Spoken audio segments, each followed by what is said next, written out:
Lily and Jack called me dad. They came for me for everything, never Malaya. She had no control over the kids. They were wild with her, and with me, listened and were well behaved. I promised myself I'd always be there for Malaya and the kids, and I am holding that promise. I only wish I could tell you fine details surrounding Malaya and her family and the disappearance. I'll let you know that Malaya was set to stay with me and the baby to leave with my cousin, but 5 minutes with her mother. Malaya changed. She couldn't even look at me.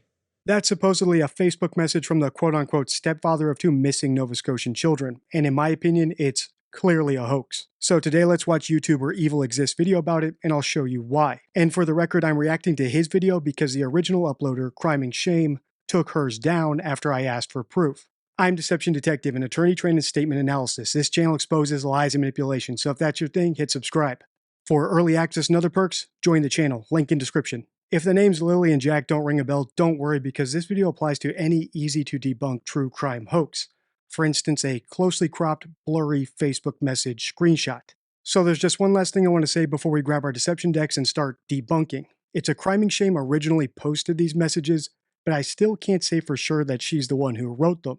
It's still possible that she gullibly fell for some third-party hoax and is just too embarrassed to admit it, or unscrupulously didn't do any due diligence because she wanted something to report about. So I almost didn't make this video until I learned that she was actually behind another set of sketchy screenshots that I debunked in an earlier video. So here's a quick clip from that, and as you'll see, both sets of messages have the same red flags. In fact, they even seem to have the same typos and other signs of masking, even though they're purportedly from different authors. Someone told me about this post in my live stream yesterday, I did on his channel about Lily and Jack. After the live stream, I went to look for it, and yeah, it's pretty shocking, actually.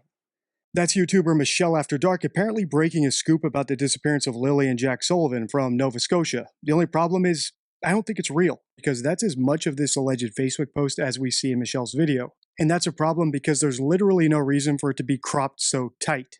We can't see when it was posted, the URL, who liked it, or any sort of context. And even when Michelle said earlier that this post was brought up on her live stream, she didn't say that she found the actual post itself. She just said that she looked for it and that it was shocking. In other words, she may have also only seen these 2 unverified, uncorroborated, contextless screenshots. And without a link to the original post, we don't even know if the face next to the post is actually the person who posted it. I'll link Michelle's channel below, and hopefully she can provide me with the link to that Facebook post, and I will have made this video in vain. Unsurprisingly, I'm still waiting for the link to that Facebook post.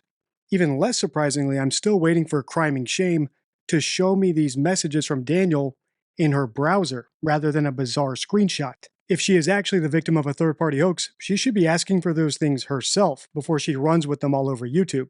Alright, without further ado, let's watch. Before I get into this video, I want to give credit to a channel called It's a Crime and Shame, who will be linked below. She has been doing great work covering this case, and had a conversation with Daniel.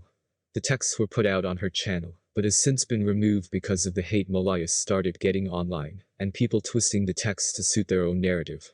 As many of you know, I share everything in a case, and at this point, the texts have made its way all over social media, from Facebook groups to TikTok. It's everywhere. I'm going to share them. Some of the things that Daniel had to say are definitely interesting, but like everything that comes from an online source, let's take it with a grain of salt. This text reads, Lily and Jack called me dad. They came for me for everything, never Malaya. She had no control over the kids. They were wild with her, and with me, listened and were well behaved. I promised myself I'd always be there for Malaya and the kids, and I am holding that promise. Before we get too deep, I just want to make 2 things clear. First, Evil Exists covered his bases by giving that disclosure. He can't personally confirm where these messages came from, and for me, that's good enough disclosure. Second, I don't think it's a coincidence that Crime and Shame took down her live stream where she originally presented these supposed messages from Daniel after she found out that my subscribers and I were watching her and we were skeptical. Remember, the hallmark of a hoaxer is reticence. They only want to show as much as they have to get away with their hoax. She could easily make me look like a fool by opening up her Facebook, opening up these messages with Daniel, and showing them on her live stream. But she won't do that. Instead, she's just presenting these carefully cropped and curated screenshots. Coincidentally, that's the same problem I have with Daniel Martel himself with his polygraph. He could easily prove me wrong for saying that I don't think he passed it by showing the results, but he won't do that. In other words, one iota of skepticism goes a long way in weeding out misinformation. All right, let's keep watching. I only wish I could tell you fine details surrounding Malaya and her family and the disappearance. I'll let you know that Malaya was set to stay with me and the baby to leave with my cousin, but 5 minutes with her mother. Malaya changed. She couldn't even look at me. He also added that Malaya is not doing media, she has a lawyer that is the chief's brother from the reserve she belongs to. In another interesting message, we hear about Daniel's mother, and I think this text raised my red flags the highest. It reads, my mom was napping and came outside because she heard me yelling that morning for the kids. Malaya was playing on her phone. Mom came out and said Malaya had a look of worry in her eyes that mom was home. No tears, she wasn't scared the kids were gone. Just a look of worry that she got caught for something wrong. I am going to leave these texts here, for you guys to make of it what you will. On your screen now is the Spotting Hoaxes card from my deception deck, my 52 favorite rules for spotting lies and manipulation. You can see all 4 questions you should ask to sort of assess if something is a hoax or not. I'm just going to read you the one about reticence. Are they reluctant to present their evidence? If they are, you need to be skeptical. In this case, we don't have anyone presenting the original posts that these screenshots came from, and that's a problem. Moreover, the content of the messages themselves have signs of masking, or signs that the author is trying to hide their identity. I won't point out all the clues because I want to be able to spot more hoaxes like this, but I'll just point out one for now. When someone's trying to mask their authorship of a message, they often do way too many typos than a normal person would, and we saw a ton of typos in that Daniel Martell message. We also saw bunches of exclamation marks, which is actually something that It's a Crime and Shame does in her posts. Maybe it's just a coincidence, who knows? Let's keep watching. I'm going to leave these texts here, for you guys to make of it what you will. For me, there are many red flags.